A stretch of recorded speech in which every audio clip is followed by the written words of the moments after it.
So guys बात करेंगे JP power और जेपी एसोसिएट्स के बारे में। एक कमेंट या फिर कोई एक मैसेज मेरे पास आया था व्हाट्सएप पर, आप ही व्यूअर में से किसी का था कि जेपी एसोसिएट खरीदना चाहिए या फिर नहीं।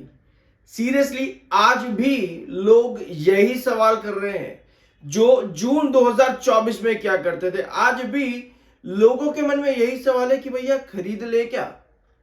कोई भी कंपनी इंसॉल्वेंसी बैंकरप्सी में अगर है तो आपको सीधा भैया वहां पे सबसे पहले एक कांटा लगा देना चाहिए कि भैया मुझे इस तरफ देखना ही नहीं है।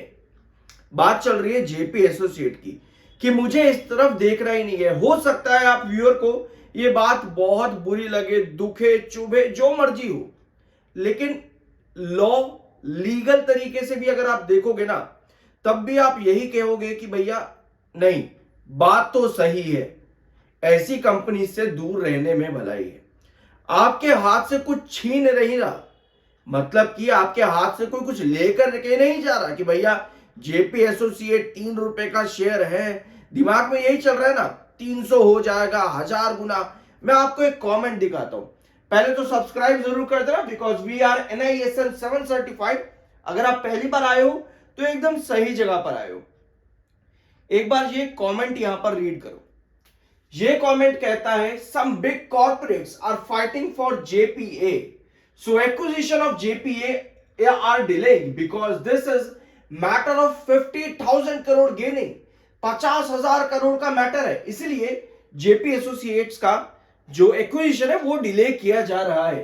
ठीक है, बैंक लॉस जो है वो पब्लिक का नुकसान है। Basically corporate who will acquire JPA will be most beloved of political AKKK, but now it is sure that corporate who will acquire JPA cannot harm shareholders। अरे भैया कौन बता रहा है ये चीज कि अगर कौन है, क्या है यहां पर कॉर्पोरेट, कोई भी कॉर्पोरेट अगर जेपी एसोसिएट्स को एक्वायर कर लेगा तो भैया वो शेयर होल्डर्स को नुकसान नहीं पहुंचा पाएगा। And JP associates will give multi bagger profit like Ruchi Soya Patanjali case. अरे भैया क्या रुचि सोया किसी बैंक करप्सी में चले गई थी क्या? क्या वो कंपनी बंद होने की कगार में थी? क्या वो कंपनी नुकसान खाती फिर रही थी? भैया उसकी तो खुद की पेरेंट कंपनी ने उसको उठाया, खुद की पेरेंट कंपनी ने उसको आगे जाकर के बनाया। 2019 की कहानी है, मुझे भी याद है, नवंबर 2019। मात्र 2 रुपए का शेयर हुआ करता था रुचि सोया, रुचि सोया मात्र 2 रुपए का। और मैंने एक कहानी आपको कई बार बताई है रुचि सोया की कि जब मैंने पहली बार मार्केट में इन्वेस्टमेंट करने के लिए मैंने सोचा था कि चलो जी देखते हैं क्या होता है स्टॉक मार्केट। 2019 नवंबर का ही वो समय था और पहला स्टॉक रुचि सोया ही मुझे दिखा था। तो मेरे दोस्त ने मुझे बोला कि भैया ये कंपनी में पैसे लगाते हैं, 2000 रुपए लगाते हैं, 2 रुपए का शेयर है, 1000 शेयर ले लेंगे, बड़ा बढ़िया, बहुत बढ़िया जाएगा। हमने कहा भाई ठीक है चलो भैया लगा लेते हैं, खरीद लेते हैं, देखते हैं क्या होता है। लगाया, लेकिन वो अपर सर्किट पर था उस समय और वो सीधा रैली लेता लेता लेता लेता लगभग शायद 1500 रुपए चला गया था रुचि से उस समय। ठीक है, लगभग 1500 के आसपास का वो उसका उस टाइम पे हाई चला गया था, लगभग 5-6 महीनों के अंदर अंदर। तो वो किस्मत तो नहीं बन पाई मेरी वहां पर रुचि सोया के अंदर 2 रुपए पर जब लेने की कोशिश करी तो फिर मैंने ब्रोकरेज को कॉल भी किया कि भैया ये बाय क्यों नहीं और क्यों नहीं हो रहा। तो उसने यही बोला कि भैया अपर सर्किट है, जब तक नहीं खुलेगा तब तक आप नहीं ले सकते। चलो जी कोई बात नहीं, लेकिन किस्मत बहुत बढ़िया थी कि रुचि से आसमान छू गया उसके बाद में, बट अपनी किस्मत में नहीं रहा। अब वापस आते हैं जेपी एसोसिएट पे, क्योंकि मुझे नाम दिख गया तो मैंने सोचा चलो इसकी कहानी आप लोगों के साथ शेयर कर दूं। JP associates bank करप्सी insolvency proceeding के अंदर कंपनी, कोई भी कंपनी जब इस तरह की प्रोसीडिंग में होती है ना, कुछ मत करो जिंदगी में यार, कुछ भी मत करो, बस एटलीस्ट लीगल तरीके से तो चीजों को देख लो। चैप्टर 11 ही देख लो भैया, ये क्या है, इंसॉल्वेंसी प्रोसीडिंग के बाद होता क्या है भैया कंपनी का, वो ही देख लो, यही रीड कर लेना। जून 2024 का कंपनी का clarification JP power ventures limited का, यही रीड कर लो भैया, कुछ तो पढ़ो। नहीं पढ़ेंगे भैया, इतना टाइम नहीं है। जेपी एसोसिएट में इन्वेस्ट करेंगे क्योंकि मैंने सुना है कि भैया वो मल्टी बैगर रिटर्न दे देगा। कोई भी कंपनी जब इंसॉल्वेंसी बैंक करप्सी में जाती है, ये इस तरह के चैप्टर्स आपको रीड करने जरूरी है जो कि आपको बताते हैं कि जो भी नया एक्वायरर होता है ये उसकी बुद्धि पर डिपेंड करता है कि वो उस कंपनी को मार्केट में इसी तरह से रेगुलेट होने देना चाहता है या फिर उसके एसेट्स बेच करके सबसे पहले लेंडर्स का पैसा चुकाएगा और बाद में शेयर होल्डर्स को कुछ भी नहीं मिलता है। ऐसी बहुत से एग्जांपल्स है मार्केट के अंदर, आपको पता ही होंगे, लेकिन अगर आपको नहीं पता तो जेपी ग्रुप के ही कुछ एग्जांपल यहां पर ले लेते हैं। जैसे कि जेपी सीमेंट बैंक करप्सी के अंदर है, ठीक है। इसको अभी वेदांता और अडानी इसके पीछे पड़े हैं कि भैया हम लेंगे। जेपी एसोसिएट की बात चल रही है, ठीक है। जेपी पावर में भी अडानी और वेदांता 24% स्टेक लेने के लिए आगे आ रहे हैं। इसके साथ में कंपनी का जेपी इंफ्राटेक जो कि ऑलरेडी डीलिस्टेड है मार्केट से, सुरक्षा ग्रुप ने उसको एक्वायर किया। अब भैया सुरक्षा ग्रुप ने भी इसी तरह से एक्वायर किया ना जेपी इंफ्रा को, वो डीलिस्ट हुआ मार्केट में से। तो भैया ये उनकी बुद्धि, आप खुद नहीं कह सकते कि भैया मैं कह रहा हूं कि भैया ये 3000 हो जाएगा, 300 हो जाएगा। ऐसे नहीं चलता मार्केट के अंदर काम। कोई भी कंपनी जब भी इस तरह की प्रोसीडिंग में आती है तब आपको यह देखना है कि एक्वायरर जो है वो उस कंपनी को उठा करके उस कंपनी को बनाना चाहता है या फिर उसके एसेट्स की नीलामी करके अपने बिजनेस के अंदर उसके एसेट्स डालना चाहता है। बहुत बड़ा डिफरेंस है ये।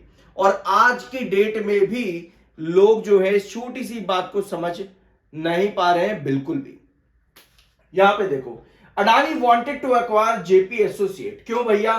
To expand its infrastructure and real estate portfolio, gaining access to JAL significant assets like large land banks, cement plants, expressway जो है कंपनी के, वो सभी इंसॉल्वेंसी प्रोसेस के अंदर। तो उनको खरीद करके आपका जो अडानी ग्रुप है वो अपने पोर्टफोलियोज में मिला करके अपने इंफ्रास्ट्रक्चर डेवलपमेंट यानी कि अपनी कंपनीज को बढ़ाएगा, यानी कि एसेट्स खरीद करके अपने बिजनेस को बढ़ाने की बात है। तो कंपनी कहां गई? जेपी एसोसिएट का नाम कहां गया? नहीं दिखेगा। अडानी और आपके वेदांता यही चीज चाहते हैं और बस ये छोटी सी बात ही लोग अभी भी पूछ रहे हैं कि भैया क्या खरीद ले। बाकी देखो यार, आपकी अपनी मर्जी है। जो तरीका कहता है मैं आपके सामने वही बात डिस्कस कर रहा हूं। बाकी आपकी अपनी मर्जी है, जो आपको करना है वो करो, वो आपका अपना ओपिनियन है। अब आते हैं जेपी पावर वेंचर्स लिमिटेड पे। सो जेपी पावर वेंचर्स लिमिटेड में अभी आपको एक चीज दिख रही है, हाई वॉलेटिलिटी। एक सेशन बहुत बढ़िया रिटर्न दे देता है, अगले सेशन वापस ड्रॉप कर जाता है, फिर बढ़िया भागता है, फिर ड्रॉप कर जाता है। ये चीज आपको देखने को मिल रही है क्योंकि JP power high low price war margin percentage पे जो कि 100% को एक्सीडेड है इन प्रीवियस 6 मंथ्स। जब भी आपका वार मार्जिन 100% पर हो मतलब कि आपको वॉलेटिलिटी ज्यादा देखने को मिलेगी। रिस्क फैक्टर, रिस्क मैनेजमेंट वहां पर बहुत ज्यादा वॉलेटाइल है, बच करके रहना चाहिए ऐसी कंडीशन पर भी। बट ये इस तरह की चीजें ना वार मार्जिन में, ये एक तरह का आप समझो कि टेक्निकल पॉइंट है, ठीक है। इसमें कोई ये नहीं है कि कंपनी बर्बाद है या कंपनी खराब है, नहीं। इस तरह की चीज आपको किसी भी कंपनी में देखने को मिल सकती है। आपको एंजल वन में भी दिख सकती है, बीएससी में भी, अडानी पावर में भी दिख सकती है, कहीं भी दिख सकती है। तो बेसिकली ये सिर्फ और सिर्फ एक टेक्निकल पॉइंट है। वार मार्जिन परसेंटेज 100% को एक्सीड करना मतलब वॉलेटिलिटी ज्यादा। टेक्निकल पॉइंट ऑफ व्यू पे इस समय जेपी पावर न्यूट्रल है, 37.5 का एमएफआई, 45.4 का आपका आरसीआई। टेक्निकल्स न्यूट्रल है। चार्ट पैटर्न क्या बता रहा है भैया? VRNI SM7 सर्टिफाइड सब्सक्राइब जरूर कर दिया करो, अच्छा लगता है। ये है अभी आपकी पोजीशन कितने पे? 1790 पे, 17.90 पर। यही एक बेस लेकर के और आपका 1860 का जो है रिस्ट्रिक्शन, 18.60 आपका रिस्ट्रिक्शन है, 17.90 आपका बेस है। पिछले कम से कम 5-6 वीडियो अगर आप चैनल पर देख चुके हो तो आपको पता है कि 17.90 हमें मेंटेन करना बहुत जरूरी है, क्योंकि अगर ये लेवल, ये बेस मेंटेन नहीं हो पाता है तो भैया आप क्या यहां पर बना रहे हो? आप यहां पर बना रहे हो एक डाउनवर्ड वेजिस पैटर्न। और आपको जो सेलिंग दिखी थी ना इस कैंडल में, उसने इस डायगोनल को बिल्कुल टच किया और वहीं से ही आपकी डायगोनल में, सॉरी आपकी कैंडल पर आपको सेलिंग नजर आई, ऊपर की टेल लंबे नजर आए, तो शेयर सेल ऑफ की तरफ चला गया, फिर वापस 17.90 पर आया। लास्ट सेशन जो कैंडल है कंसोलिडेटेड कैंडल है। तो हमको ब्रेकआउट अगर चाहिए तो आपके पास इस डायगोनल के ऊपर फर्दर क्लोजिंग आनी जरूरी है, एटलीस्ट 2 सेशन सस्टेनेबिलिटी के साथ में।